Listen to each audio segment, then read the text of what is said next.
একেবারে অচল। আমার দাদা একজন স্বনাম ধন্য যশস্বী। তিনি যেমন দক্ষতার সাথে ওকালতি চালিয়ে যাচ্ছে, তেমনি চালিয়ে যাচ্ছে আমাদের সংসারটাকে। ছোটবেলায় আমি আমার বাবা মাকে হারিয়েছি সেটা আমার মনে নেই।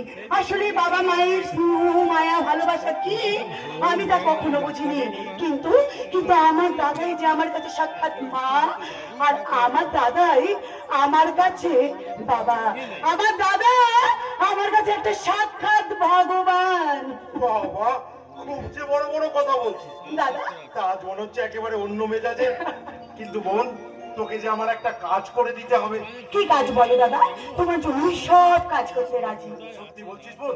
তাহলে আমি চাই তুই গ্রামের গরিব দুঃখী মানুষদের সেবা করার জন্য আমার জানা রঘুনাথপুর গ্রামে যাবি। কিন্তু দাদা, এত গ্রাম থাকতে হঠাৎ রঘুনাথপুর কেন?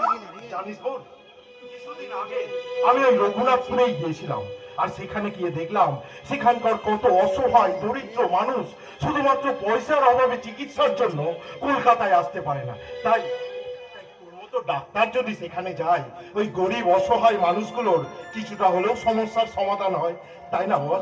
হ্যাঁ দাদা, হ্যাঁ। এছাড়া যে আমার আর কোনো উপায় নেই। সোনামকে যেভাবেই হোক রঘুনাথপুরে আমাকে পাঠাতেই হবে। ইয়ে ব্যাপার বোন, হ্যাঁ? তোর কোনো অসুবিধা হবে না। না দাদা না, তোমার কথা যে আমার কাছে মহাপুরুষের বাণী গো দাদা, তাই তোমার কথা শুনে আমি যে নরকে যেতেও রাজি দাদা। না